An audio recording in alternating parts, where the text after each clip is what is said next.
What's up mga quiz? Magpapa-install nga pala tayo ngayon ng stainless center and side stand. Dito lang yan sa may Imus. Ipa-flash ko na lang sa screen yung shop at Waze. Tara, let's go!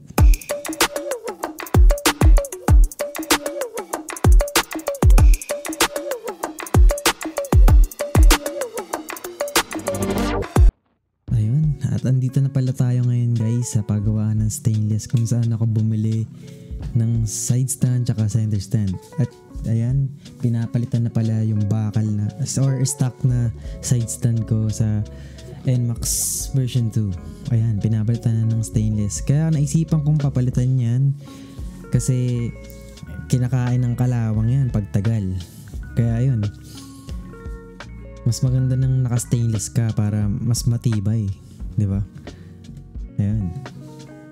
At yan na nga, nilalagay na ang stainless na side stand. Ayan, at pinakita ko, pinagkumpara ko. Ayan, parehas na parehas naman sila. At sobrang ang kapal. Panalo. Ayun, oh. Nice. At ayun na, kinakabit ng side stand. Bale mga kuys, 3,000 pala yung presyo niyan. Kasama na lahat.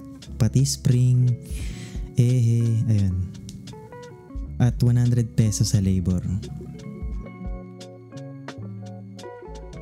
At ayun guys, tatry na natin. Ayun, gumagana siya. Ayan, pag nilapat mo yung yung side stand, namamatay yung engine. O ayan guys, ang ganda ng pagkakagawa. So ayun, ang next na ayun guys, lapat na lapat. O diba? Parang stuck ka pa rin. Shoutout pala sa iyo kuya. Ayan, nagpapa-shoutout. At ayan na nga, tinatanggal na ang side stand. At ayun, tuluyan nang tinanggal ang ating stock na center stand. At mga kuys, tatanggalin din yung rubber dyan at ilalagay yan sa bago nating center stand na stainless. Ayan. At ayan, shoutout din pala sa gumawa ng aking napakaangas at pulido na stainless din na top box bracket. Shoutout sa iyo Aldrin Pacheco ng One Stop Garage. Ayan. At ayan na guys yung ating stainless na center stand. Napakapulido ang kintab. At ayan, pinagkumpara natin sa stock na center stand natin. Mga kuys, 3mm pala yung kapal ng center stand, kaya sulit na sulit at pulido. At yan, iti-testing na natin kung may alog. Ayan.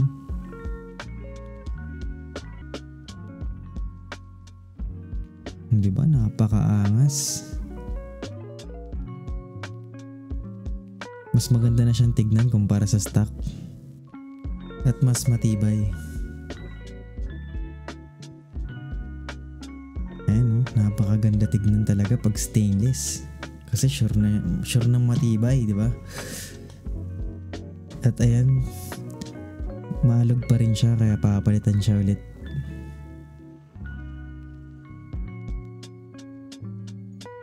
Ayan, napakakintab.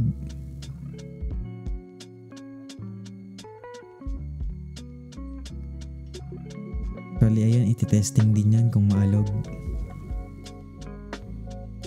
Ayan, yung pala stainless din mga kuys.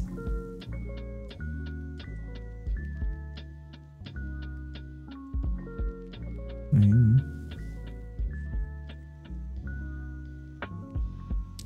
At ayun, maalog pa rin. Kaya papalitan pa yan ulit. Kaya mas magandang pumunta kayo sa shop nila para matesting nila at mas maganda yung mailagay sa inyo kaysa ipa-deliver nyo tapos hindi sure kung fit or hindi maalog.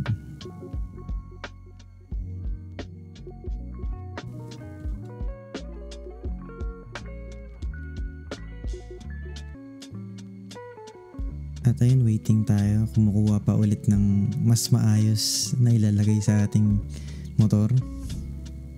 At ayan mga kuys, nalagay na yung sakto sa ating motor at hindi umaalog.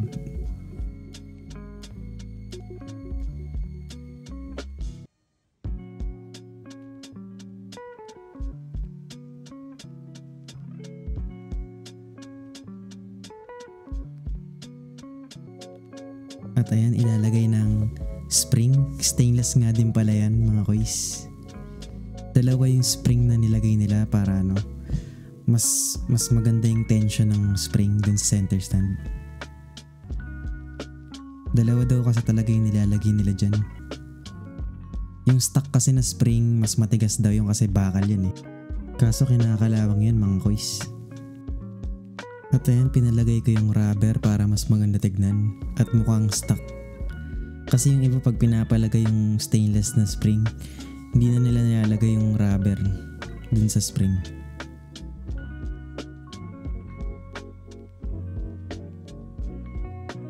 Kaya kung kayo papakabit nyo rin yan, ilagay nyo rin yung rubber para maganda tignan. Para stock pa rin tignan.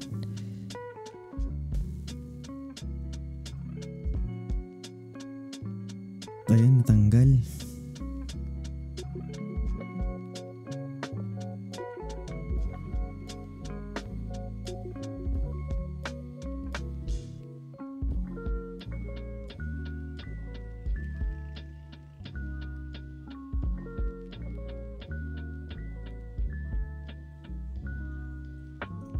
At ayan, nailagay ng spring. O, diba? Ang ganda tignan. Ayan, suwabing suwabe. Ayan, ang aliwalas tignan, diba mga kois?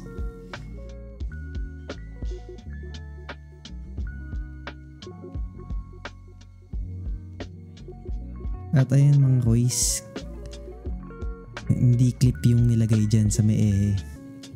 Kasi mas matibay daw yung yung nilagay nila. Ayan yung katulad ng nakalagay dun sa foot peg. Bali ito yung mga stock. Ayan, kukunin ko yan kasi yung iba hindi na kinukuha. Baka pwede pa yan ibenta. At ayun, ang ganda ng clearance. Tsaka mas madali na lang siyang i-center stand. Ayan kapag binabanking, hindi yan agad-agad sasabit. Diba? Ang ganda tignan.